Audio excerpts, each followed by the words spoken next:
dalam kegiatan tangkap tangan ini jumlahnya cukup banyak dan mempunyai nilai yang cukup tinggi. Hal ini relevan bahwa praktik dugaan pemerasan ini sudah terjadi sejak beberapa periode waktu sebelumnya, diperkirakan dari tahun 2019 sampai dengan saat ini.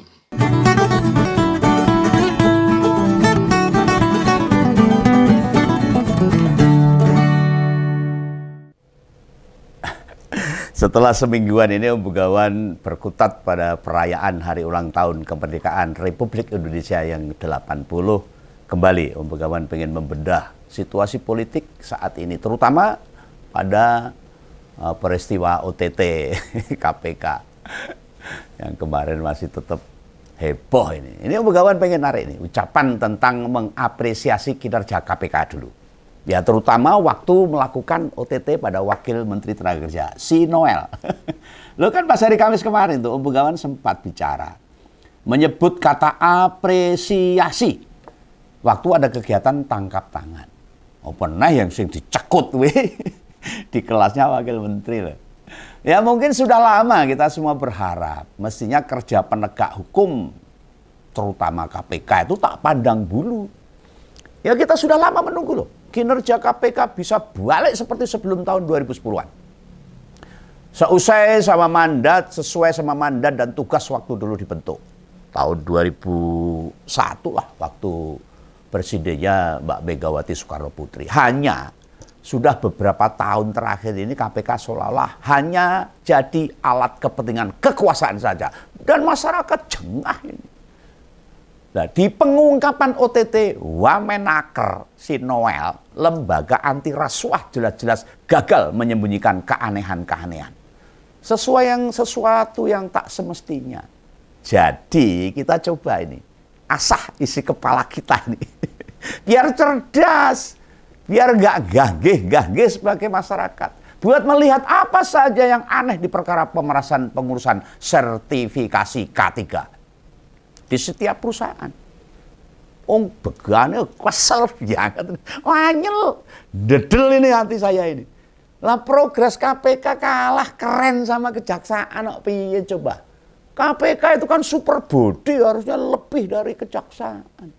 Nah, Jumat kemarin itu pas nyekel ketua relawan Jokowi, langsung tak alem, kasih jempol 2 KPK. Nah kemarin malam pas moco-moco komentar yang ada di tayangan itu, beberapa ngompolers memang bilang, supaya Om Begawan nggak buru-buru mengapresiasi KPK. Oh iya, tapi KPK kan juga terus harus disupport, bos. Kelihatannya ngompolers banyak yang nggak rela ini Om Begawan ngalem-ngalem KPK ini. Semalam tak pikir, tenanan tak pikir, tak bayangke, tak resapi beneran ini. Oh ya bener juga. Kurang pas lah kalau Om Begawan rodok berlebihan ngasih sebutan kayak gitu kepada KPK. Oke lah, terima kasih untuk para ngompolers. Dan dilalah dari pagi sampai siang tadi ini, satu persatu mulai tak temukan kontradiksi. Pertanyaan-pertanyaan atas perkembangan yang ada di KPK. Utamanya di seputar kasus pemerasan. Untuk pengurusan sertifikasi K3 di setiap perusahaan. Nah, sebelum tak lanjut, ini perlu Om Begawan tegaskan ya, topik ini tak angkat, bukan kemudian mau ngebela Noel loh. Enggak, ngapain dibela? Rasudi aku bela nih. Emmanuel tetap salah. Harus didalami dan divonis dengan tegas atas pelanggaran pidana yang dilakukan. Itu wajib. Intinya kita kawal bareng-bareng. Nggak boleh ada pengaruh kekuasaan atau intervensi, bahkan bila perlu dari dana yang terkumpul di pemerasan itu hanya dibagi mereka sendiri atau ada pejabat lain yang terima. Harus ditelusuri. Jangan-jangan ke KAE, ke situ. Ke KAE, ke atas, ke samping. Misalnya Menteri Tenaga Kerja dapat, ini tidak nuduh ini. Kan perlu didalami. Sedang sikap kritis kita ke KPK, ya murni mempertanyakan, nakoke, bahasa Jawanya itu. Ada beberapa yang harus terang benderang. Biar masyarakat juga semakin respect kepada lembaga super body yang disandang oleh KPK ini. Nyatanya yang mau tak bahas kali ini tidak sekedar abu-abu loh. Ini malah gelap gulita malah. Gerayak-gerayak ini Begawan ini. Nah, titik yang gelap itu harus disinari, harus diterangi. Tirainya harus mesti disingkap supaya jelas. Dibuka sejelas-jelasnya sama KPK. Sebenarnya apa yang terjadi? KPK harus menjelaskan sejelas-jelasnya supaya masyarakat paham. Loh, bila malah dibiarkan abu-abu, apalagi tetap berada dalam kegelapan, ya tak duga hanya sebagai kepentingan politik saja. KPK hanya seperti dulu lagi. Jangan ada dusta di antara kita loh. Seperti lagunya Bruri Peso 5 loh. Ada kekuatan-kekuatan politik yang lagi adu kuat. Buat menjatuhkan kekuatan politik lain.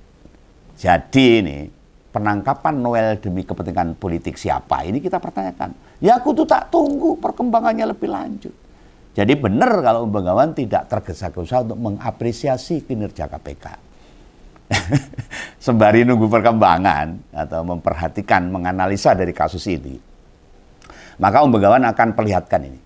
Banyak catatan-catatan yang mesti diungkap dulu. Ini dari Begawan loh. Harus dibloko suto sama KPK. Tahu bloko suto? Tahu? Bloko suto itu apa adanya. Menjelaskan sejelas-jelasnya. Sebab dalam penyampaiannya Ketua KPK pas konferensi pers Jumat lalu itu, maupun keterangan tambahan baik dari juru bicara KPK maupun PLT Direktur Penindakan dan Eksekusi, tidak tergambar jelas berbagai hal yang mau Begawan pertanyakan itu. Ya. Melihat semua ini sangat-sangat jelas. Ada sesuatu yang melingkupi perkara ini. Ini KPK ini harus ini, ayo. Ojo abu-abu ini. Nah itu entah karena pengaruh kekuasaan, entah ada pengusaha-pengusaha gede yang mengalami kerugian, atau orang-orang dekat istana berebut pengaruh pada KPK ini. Ini KPK ini geret ini remuk, sempal. Gitu. Sekali lagi, ini bukan dalam rangka membela kejahatan yang sudah dibuka sama KPK. Kasus ini mesti dibuka seterang-terangnya. Tidak hanya Noel serta 13 tersangka lainnya yang sudah pakai pakaian oranye dan diborgol, yang mesti diproses dengan tegas. Oke lah, kita bersepakat tentang adanya OTT, operasi tangkap tangan, pada Wakil Menteri Tenaga Kerja ini, beserta 13 pihak lainnya. Nah coba silahkan cari. Di mana lokasi tepatnya ditangkap tangan itu? Maksudnya di mana? Ya jangan nyebut nama lokasi yang nggak spesifik dong. Kayak di sebuah mall gitu, hotel atau daerah Tebet, apalagi yang bersifat daerah dengan kewilayahan. Contoh Jakarta, kan itu samir, nggak jelas itu. Bukan titik di mana penegak hukum membekuk pelaku tindakan pidana. Harus jelas di mana peristiwa OTT itu terjadi. Lokasinya yang jelas. Ada yang tahu tuh lokasi OTT Noel, tempat pastinya di mana? Jelas tuh. Begawan golek-golek. Pada awal pas seruing-seruingnya apa ya? Kabar-kabar Noel di OTT itu. Sependengaranku tuh. Jubir KPK itu nyebut OTT ada di Kemnaker, maksudnya di kantornya. Loh, tapi seiring perkembangan kasus, kenapa waktu konferensi pers Ketua KPK Jian Belas gak nyebut lokasinya? Enggak hanya lokasi loh, melainkan juga jam tepat OTT dilakukan. Hanya nyebutnya Rabu malam. Nah, bener gak? Ya ini tidak boleh KPK seperti itu. Dia harus detail. Seorang lembaga tingkatnya nasional, super body, ngomongnya mung sakmit. Bukankah yang namanya sebuah operasi resmi, operasi loh. Apalagi OTT, sebuah penegakan hukum, waktu dijalankan, pasti dibuat kronologisnya secara lengkap, detail. Masa sih sekelas Ketua KPK melewatkan hal-hal mendasar begini? Nggak mungkin. Mungkin bagi orang lain info begini nggak penting, tapi Begawan penting karena harus tidak boleh ngawur, tidak boleh sumir, tetapi harus tepat dalam penyampaian. Tetapi dalam penilaian Begawan, jelas ini perkara substansif. Lokasi itu menentukan perkara apakah tempat itu kemudian sifatnya steril atau tidak boleh dijamah oleh orang yang tidak berkepentingan. Setelah penggerbekan loh. Kan biasanya setelah penggerbekan langsung dikasih polisi lain. Supaya tidak ada orang lain yang masuk. Mungkin ada bukti-bukti yang masih tertinggal di lokasi. Lokasinya di mana? Kan gitu. Kita tahu ada ruang Dirjen Binwas. ya, Kemnaker sama ruang K3 Kemnaker. Itu sudah disegel memang. Pertanyaan yang pantas kita suarakan. Adakah penjelasan kenapa ruang Wakil Menteri Tenaga Kerja tetap tidak dilakukan penyegelan? Nah, ini pertanyaan loh ini. Loh yang jelas-jelas yang kena OTT nggak disegel kantornya. Sementara kita tahu di kejadian Rabu malam, jabatan tertinggi pihak yang dicokok KPK, pangkatnya Wakil Menteri. Menteri Tenaga Kerjanya belum. Atau jangan gitu. Gak usah tanyakan hal lain. Ini ojo takok karo pendukungnya Pak Jokowi loh, atau anak-anaknya atau pendukung pemerintah. Nanti malah kaya wong kelelep gelagepan. Gak bisa menjawab. Kenapa kantornya Noel itu tidak kasih garis polisi line? Itu baru menyangkut satu perkara saja. Tentang lokus delikti alias tempat kejadian.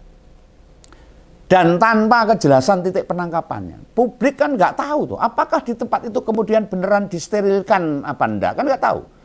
Kalau ruang Wamenaker gak disegel, ya, ora dikunci, ora dikasih garis polisi lain, aku di situ kalau ada bukti kejahatan lain misalnya, ada sing carry, aku rarep dakwa loh, ini umpama ini.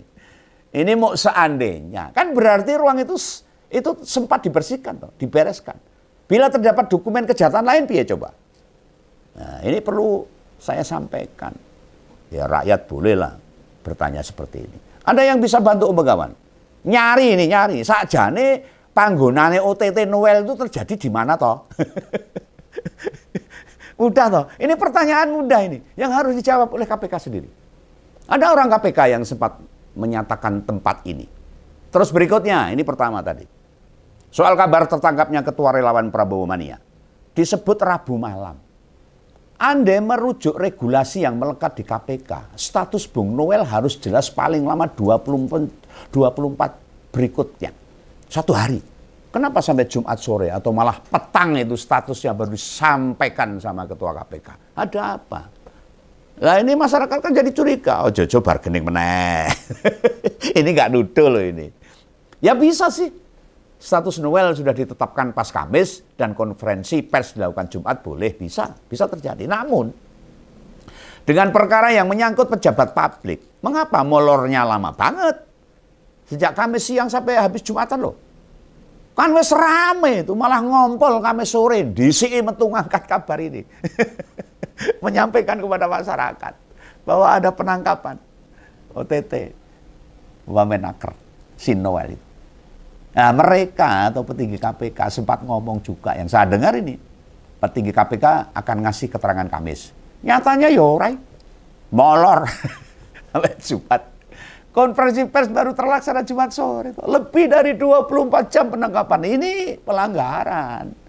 Ya monggo ini yang berwenang lah untuk mengalkulasi hal-hal tersebut, bukan Om Begawan. Om Begawan cuma menyampaikan aja.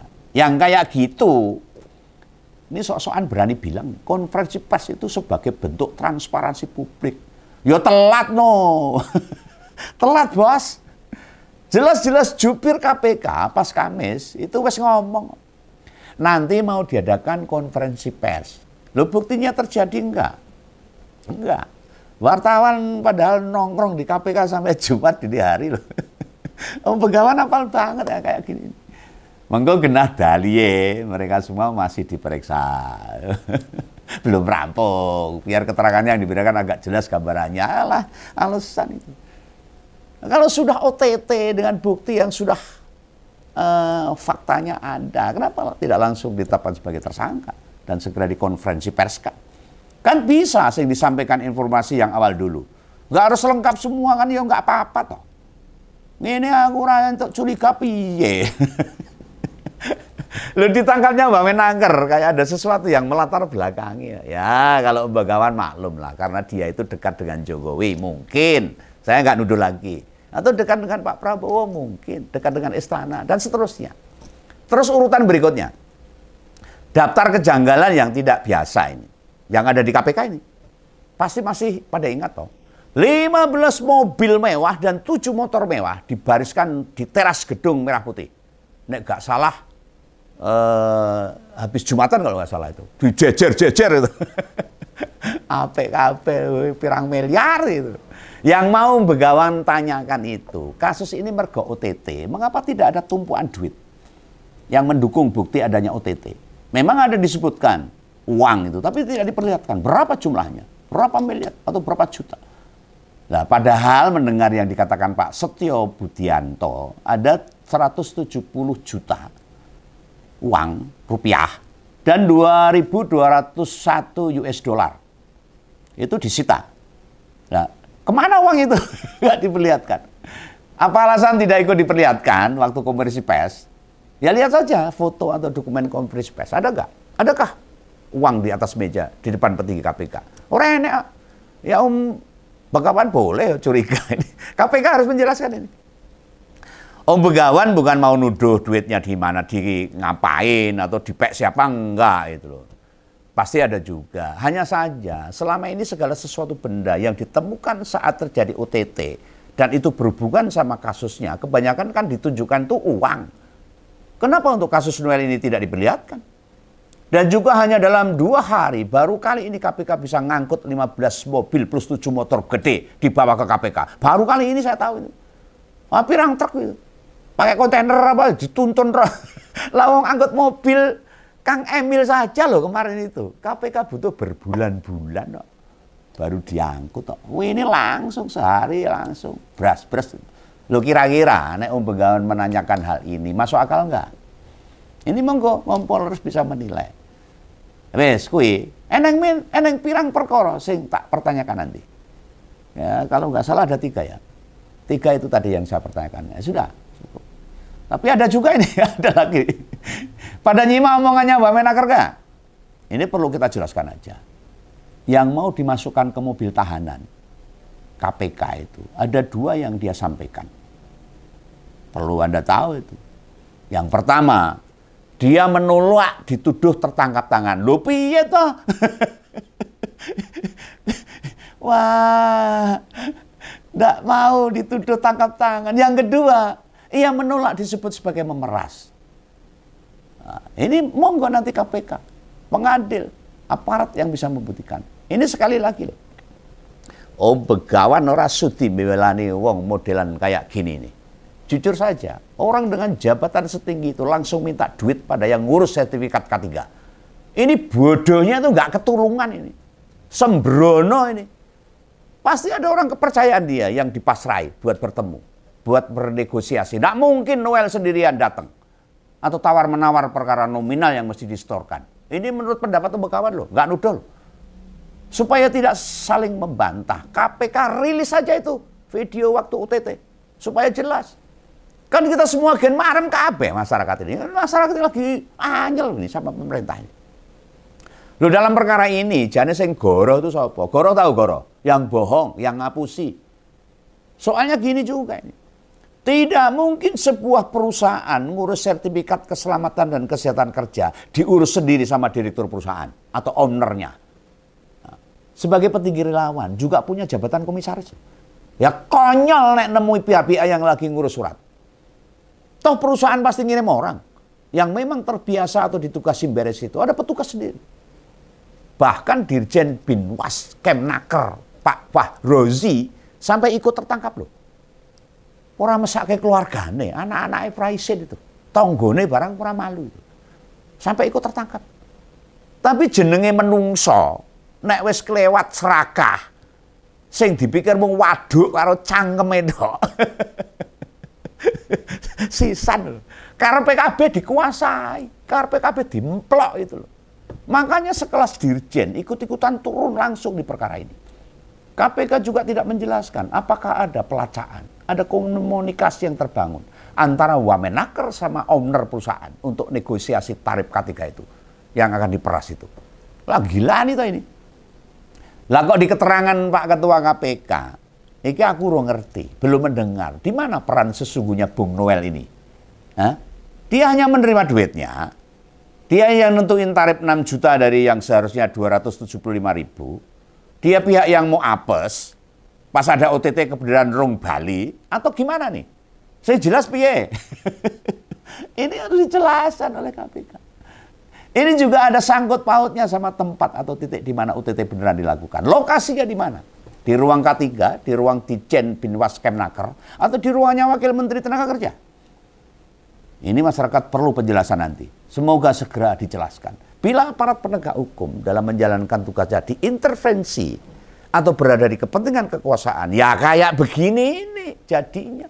Bakalan sulit hilang. Terus kasus-kasus yang terungkap, itu kasusnya di mana? Pihak terkait bukan pihak yang menguntungkan kekuasaan. Coro gampangnya, gak duwe koneksi di istana.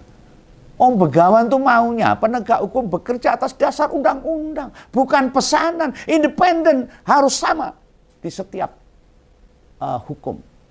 Pada setiap warga negara, siapapun. Sementara, yang tak sebutkan di atas tadi, ada beberapa pertanyaan, ada beberapa pernyataan Om Begawan. Segala sesuatu yang sifatnya mendasar, mesti disampaikan dalam keterangan awal KPK. Harus ini. Pada kita semua, pada masyarakat. Nek sing mendasar wae tetap masih blureng, abu-abu, bluret, bruwet, yang ngapunten. Mbok menawi Om Begawan matur ini, niki sedanten ngetok. Ada yang berkepentingan, ngetok banget. Sama yang ditangkapnya Wamenaker. Ya masih abu-abu. Aku seneng dia ditangkap. Saya apresiasi si Noel itu ditangkap karena memang melakukan kejahatan. Dijebloskan ke tahanan. Banyak yang alhamdulillah itu. Namun jangan sampai upaya penegakan hukum itu membawa kepentingan penguasa kelompok atau pihak-pihak tertentu. Nah ini saja nih masih ada yang masih mau tak pertanyakan jane.